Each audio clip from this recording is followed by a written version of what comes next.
Hank Ellison didn't mind neighbors, he just didn't want them on his land. That's why he chose the old ranch on the far edge of Cedar Hill, like a place where silence hummed through pine trees and the Onal. Why rules were written by the wind. The property was inherited from his uncle, who'd fought hard to keep it out of the expanding HOA that now wrapped around the lake like a vine choking a tree. But the HOA had a face, Karen Ludlow. President, lifelong Cedar Hill resident, unofficial, queen of the waterfront. The first time she knocked on Hank's door, she brought a pie, banana cream, store-bought, wrapped in cellophane with a tag that read, "Let's be good neighbors." Hank didn't answer. He saw her through the blinds, watched her wait exactly 60 seconds before walking back to her golf cart in a cloud of offended energy. He thought that would be the end of it. It wasn't. 3 days later, he found two SUVs rolling down the gravel access road that cut across his property to the HOA beach, a shortcut. The road had always been privatized for hauling lumber, boats, and once, Hank's old Airstream when he was remodeling. But now Karen's party guests were cruising it like it was community pavement. At first, Hank thought it might have been a mistake. Maybe they thought it was a public path. But then he saw them again, and again. One waved, another let his Labrador loose, who chased a squirrel into Hank's garden and knocked over his tomato planter. By the following weekend, 4 more vehicles had come through. One guest in a salmon-colored polo tossed a beer can onto Hank's firewood, stuck like it was a garbage bin. That night, Hank didn't sleep. He sat on the porch, chewing sunflower seeds, boots crossed, staring down the dusty lane. This wasn't some minor irritation. This was an invasion, and Karen hadn't asked, she hadn't emailed. She just assumed. So at sunrise, Hank rolled his tractor to the end of the road and parked it sideways across the trail. Then he dug post holes, set new poles in concrete, and strung a chain across them. The sign was hand-painted, white on black, private property, nitrogen monoxide trespassing, nitrogen monoxide exceptions, for good measure. He mounted a trail cam in a nearby tree. Nothing fancy. Just enough to catch plates and faces. That evening, as cicadas buzzed and grill, smoke curled above the trees, Hank poured himself a glass of iced tea and sat by the window. He didn't have to wait long. The sound of tires crunching gravel, a horn honk, then a voice sharp, clipped, and unmistakable. Hank opened the gate. Now, he stepped out onto the porch. Karen stood at the barricade, dressed like she was headed to a garden luncheon. Though the sun was nearly down, she was flanked by 2 younger couples in sandals. Clearly annoyed their lakeside shortcut had turned into a dead end. Hank didn't raise his voice, just said, "Not a public road, Karen." She took 3 steps forward. "It's community access. My guests use it to get to the dock. Always have." Hank pointed at the fence post. "Not anymore." One of the men behind her muttered something under his breath. Hank caught the word hillbilly. Another woman crossed her arms and said loudly, "This isn't neighborly." Karen's face tightened. "You don't understand how this works. You may not be in the HOA, but your actions are affecting HOA members. This could be escalated." "Then escalate," Hank said. He turned and walked back inside. She didn't leave right away. He watched through the window as Karen made a phone call, pacing, gesturing toward the gate like she was staging a crime scene. After 10 minutes, they all piled into their vehicles and drove back around. Hank exhaled. Thought maybe, just maybe, she'd gotten the message. But the next day, a marked patrol car rolled up to the property line, and Karen was sitting in the passenger seat smelling. The cruiser's tires crunched on the gravel like slow thunder, rolling right up to the chained gate as if it belonged to them. Hank stood motionless by his porch post, coffee mug in hand, watching. He wasn't surprised, not really. He knew Karen wouldn't take being told no like a regular person. But calling the cops, that was quicker than he expected. The driver's door opened. Deputy Miles stepped out. A man Hank knew vaguely from town events. Not a bad guy, just young, fresh-faced. The type that still asked for permission instead of forgiveness. Karen stepped out of the passenger side like she was descending from a chariot. Her blouse was crisp, her sunglasses expensive, and her arms were crossed so tight they looked welded to her ribs. "Morning, Mr. Ellison," Deputy Miles called out as he walked toward the gate. Mind coming over a second, Hank took his time. He sipped from his mug, set it down on the railing, and walked the dirt path with steady steps. Karen didn't speak, but the smirk tugging at her mouth said everything. "What's the situation?" Hank asked, folding his arms. "We received a complaint," the deputy said, keeping his tone measured. "Your neighbor here claims you've blocked off a legal access road used by HOA residents." Karen leaned slightly forward. "This isn't just about access. He's being hostile. He yelled at my guests, threatened them." Hank didn't even blink. "That true, deputy? Is yelling illegal now?" Miles cleared his throat. "Look, I'm not here to accuse anyone. Just need to figure out what's going on. Do you mind if I take a quick look at the area?" Hank unlatched the chain and let the gate swing open without a word. Karen started forward too, but Hank held up a hand. "You can wait right there." She stopped, her nostrils flaring. Miles walked the trail, glanced around, and paused at the rusted iron property marker buried in the grass. It stuck out barely 3 inches, easily missed if you didn't know where to look. "That marker's from 1976, Hank said. "I've got the deed and survey documents inside. This land's been fenced for 40 years, never public." Miles nodded slowly. "You have them handy. Follow me." As they walked back toward the cabin, Karen called out, "Ask him about the camera. He's recording everyone without permission." "That's a violation of privacy." Hank didn't turn around. "I'll be sure to let the squirrels know they're being watched." Inside, Hank laid out the papers. Original deed, updated county parcel map, a weathered black and white aerial photo showing the same path, same fence, from decades ago. Miles scanned the papers, running a finger across the old signatures. "Looks solid," he said. "Not much I can do if the land's private." Outside, Karen was pacing by the cruiser. When Miles stepped out to speak with her, Hank stayed back and watched from the porch.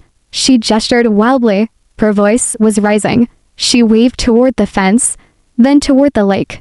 Miles kept calm, nodding slowly. But Hank could tell the deputy had made up his mind. He wasn't going to touch this. Then came the curveball. Karen opened her purse and pulled out a flash drive, handed it to Miles like it was a smoking gun.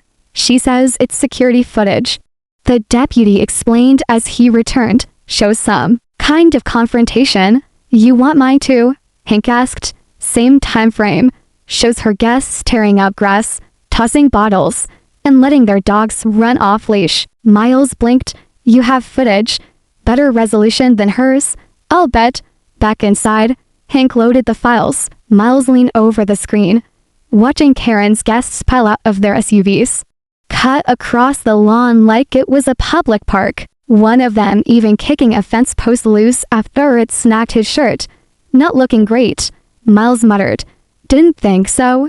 Back at the car, Miles handed Karen her flash drive. She looked stunned when she realized they weren't heading to Hank's door for round 2. "He's within his rights," Miles said carefully. "It's a civil matter. If you want to pursue it, you'll have to go through the county." Karen's voice dropped into something cold. "He's creating division. And trust me, division doesn't end at the fence line." As the cruiser drove away, Hank stood in the dust, arms folded.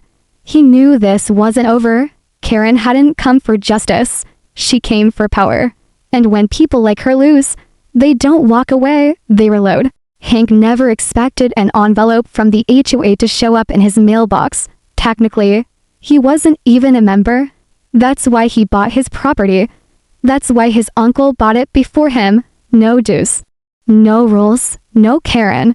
But there it was, white envelope, gold crest, and his name written in a font that tried a little too hard. Inside, a formal notice requesting his presence at the next Cedar Hill Lakeside HOA board meeting. Subject: unneighborly conduct and gate disruption. The wording was neat, proper, and completely absurd. but it had Karen's fingerprints all over it. He called Angela his friend and land rights attorney. She chuckled when he read her the letter. They can't enforce anything on land they don't govern, she said. I know, Hank replied. But they're trying to shame me in front of everyone else. Angela paused, then show up and bring the facts. Hank arrived at the clubhouse 5 minutes early. Boots dusted, button-down shirt clean, documents in a brown folder tucked under his arm. The room smelled like vanilla candles and printed agendas. Rows of metal chairs were lined up facing a long folding table, behind which sat the board date members, average age 60. Each wearing a name tag like a badge of honor. Karen sat dead center, spine straight as a post, a lemon-yellow blazer glaring under the fluorescent lights. She didn't look at Hank, just clicked her pen like it owed her money. The room filled slowly. A few residents trickled and curious.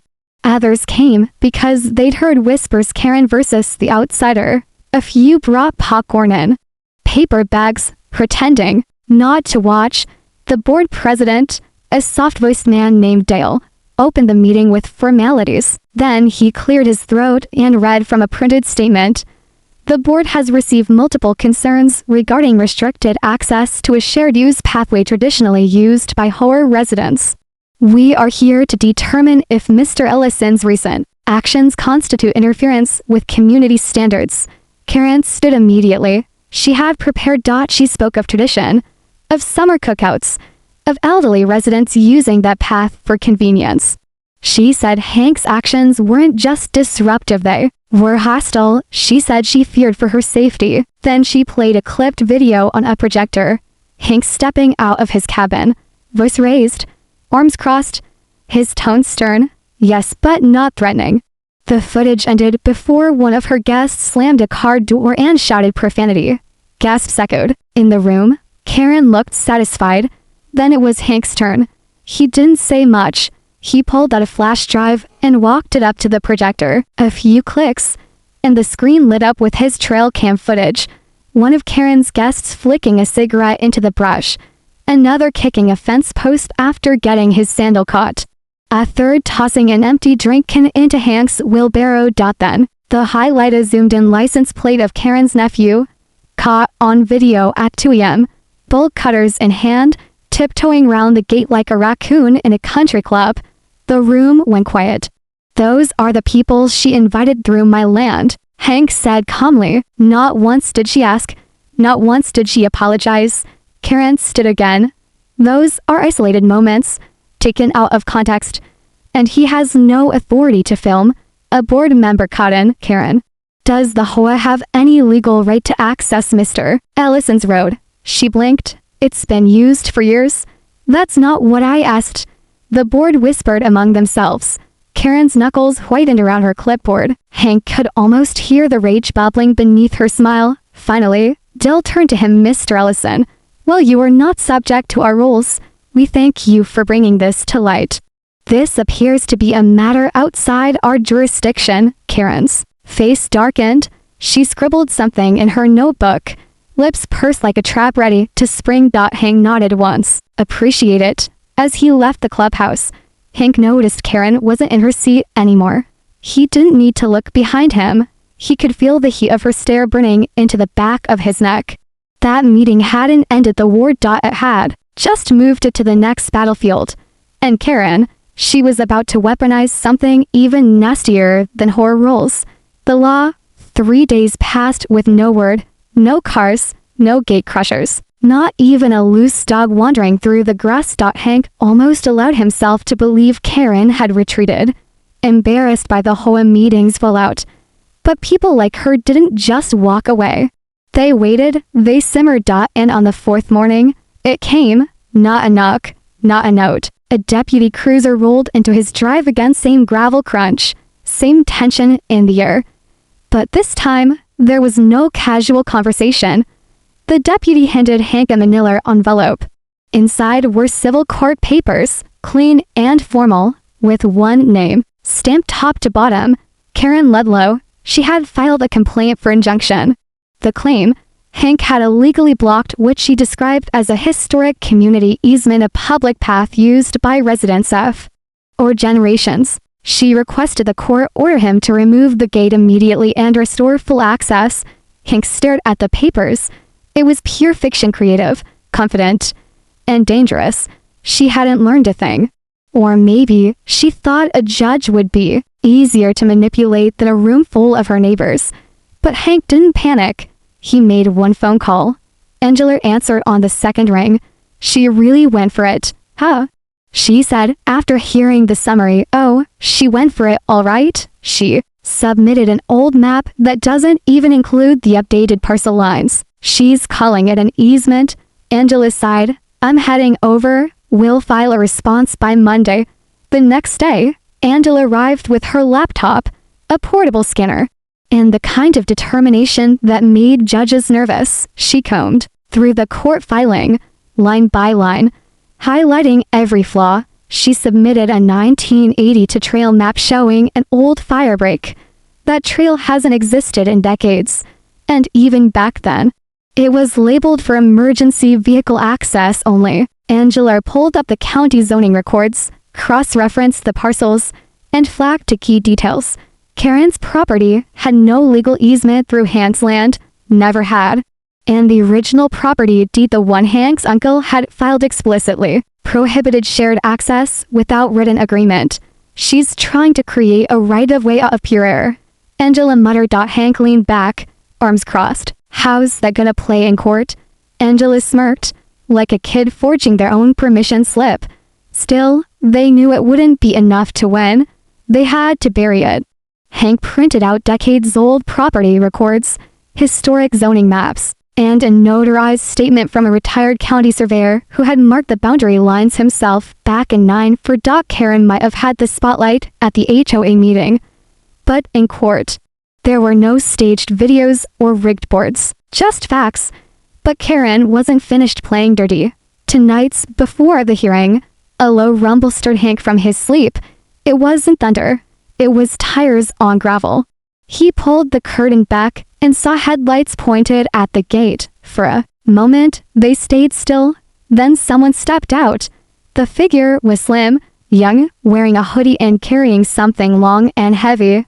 Hank squinted and his stomach dropped. Bolt cutters. He didn't rush out. He didn't shout. He picked up his phone and hit record. The camera feed showed everything. The person approaching the chain, crouching, fumbling with the lock, and finally, the metal snap of the bolt cutters slicing through steel. Then the car reversed down the road, disappearing into the trees.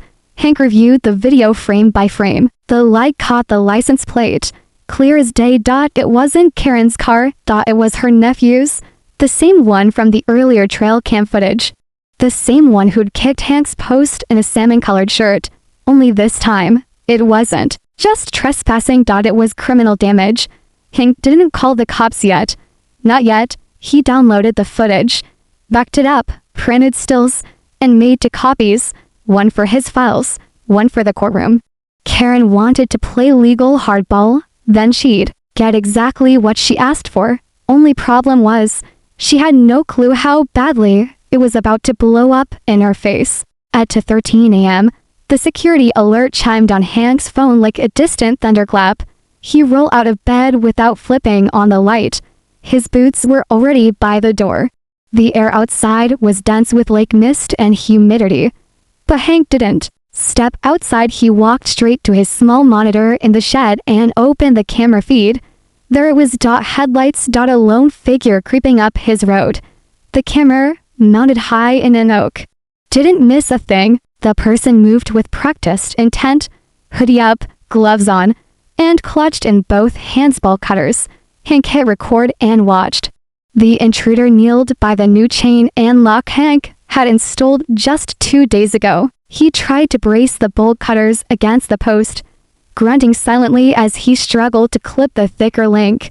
Eventually, the metal gave with a muted snap. Then the chain fell. The gate creaked open. Hank leaned in toward the screen and paused the frame as the figure turned just for a second to glance back toward his car. That's when the light caught the plate. Angela had been right to suggest the license plate camera upgrade. It was sharp, backlit, and impossible to misread. Gotcha, Hank muttered. The car rolled backward down the trail. Headlights off, tires quiet. But not quiet enough.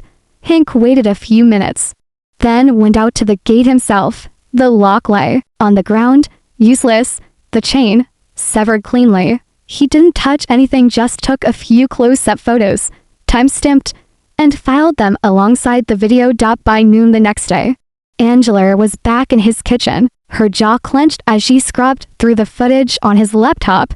"That's Karen's nephew," she said flatly. "Same guy who trashed your dock. He's wearing the same shoes." "Reckless runs in the family," Hank replied.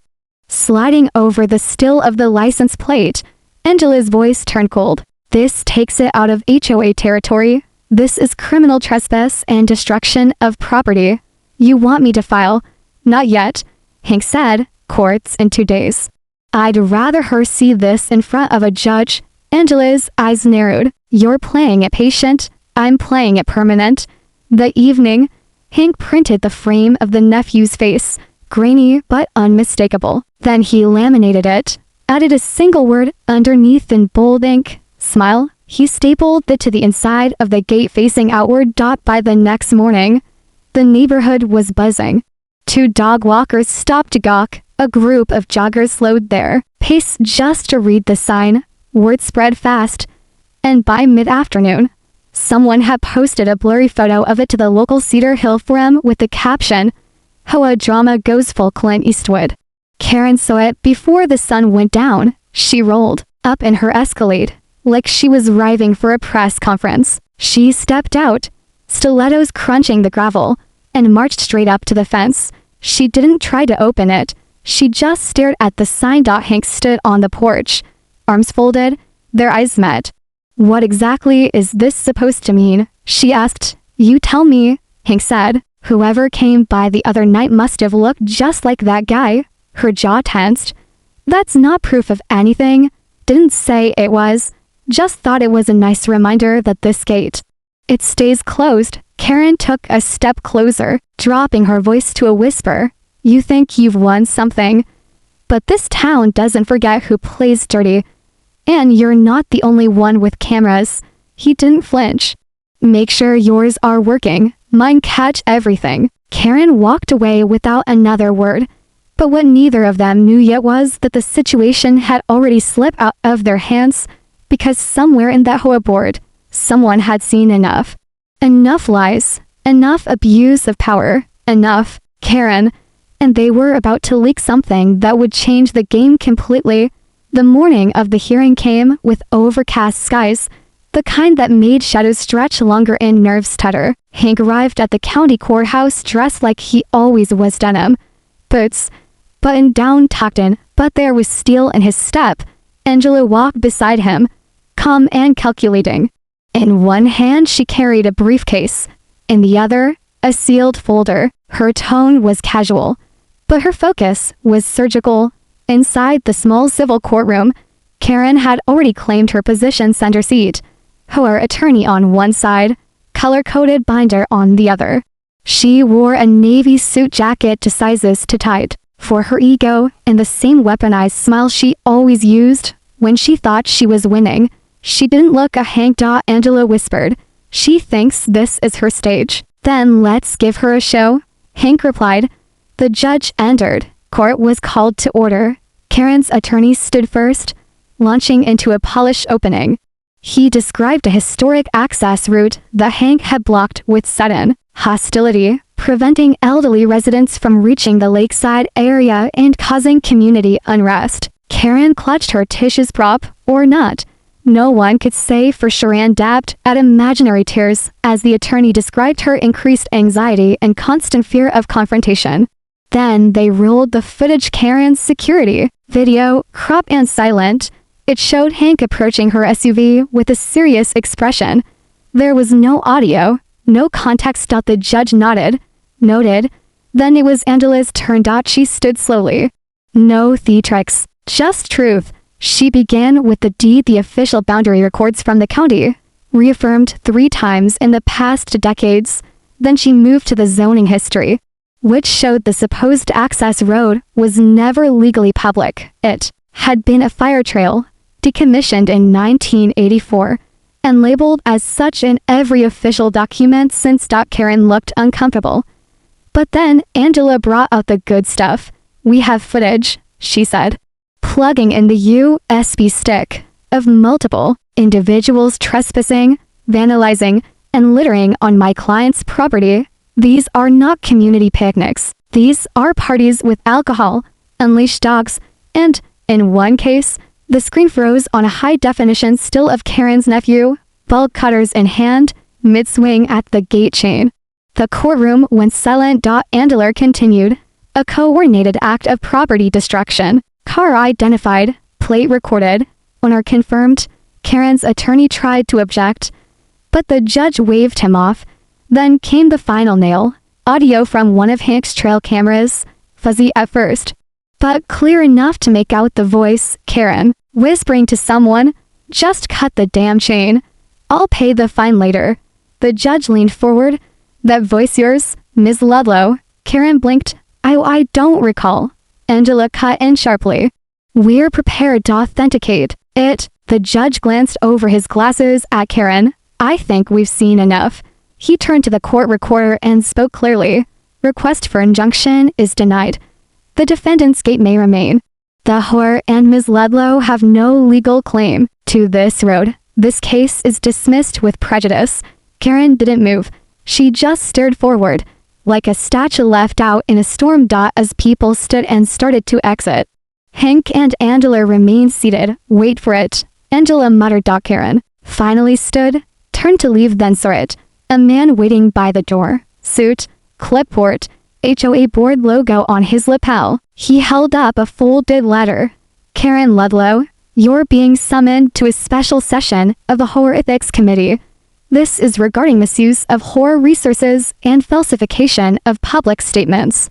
Karen's face drained of color. "This isn't necessary," she snapped. "It is," the man said. "It's unanimous." Karen grabbed the paper, crumpled it, and stormed out into the hallway like the floor was on fire. Hank exhaled slowly. He hadn't smiled much through this whole thing, but now, just slightly, the corner of his mouth lifted. Angela leaned in. "She's not mad about losing the court case. She's mad someone inside her castle left the gate open." 2 days after the court ruling, Hank figured the storm had finally passed. The gate stood unchallenged, untouched. Karen's Escalade hadn't driven past once, and even the lake felt quieter.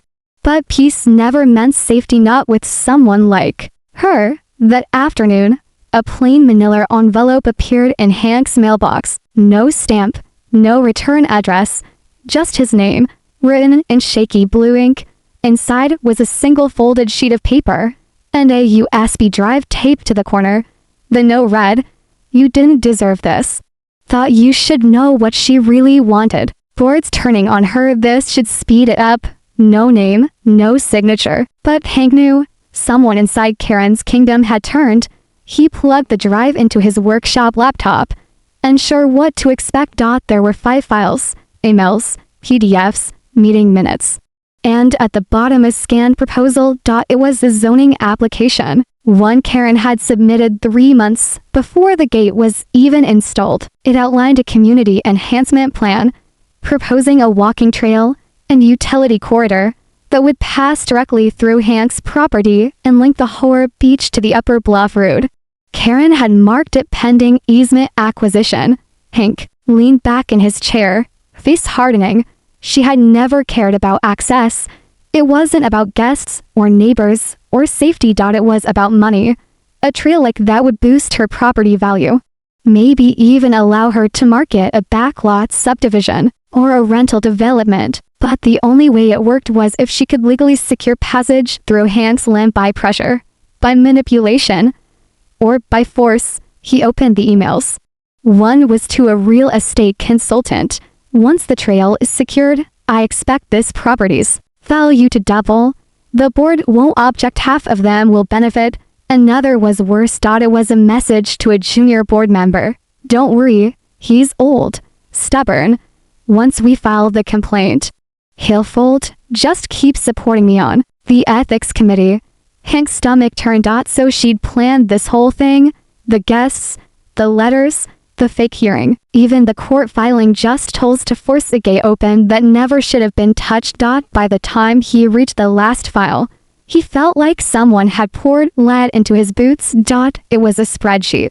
Projected revenue from a short-term rental, expansion using her newly connected lot, and at the very bottom, a line marked, legal cost if challenged, worth the risk. Angela was speechless when he called. So, the entire whore argument was just a front for a private land grab. She wasn't just picking a fight. Hank said, she was building a business plan.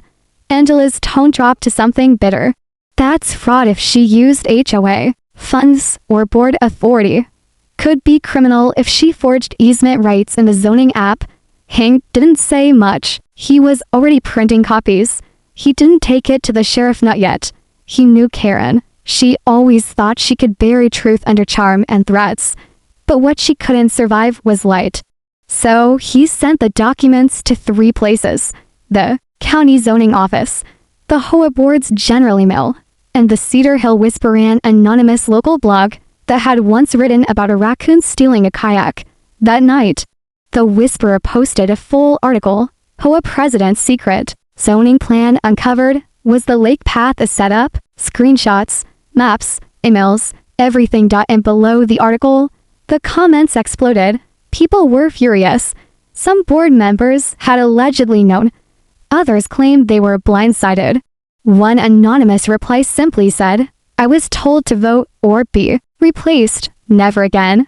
By morning, Hank's phone was buzzing. Angela sent a 2-word text, "Board resignations." But Karen, she didn't resign. She went silent. For the first time since she stepped onto Hank's road, she disappeared. No press, no defense, no statement.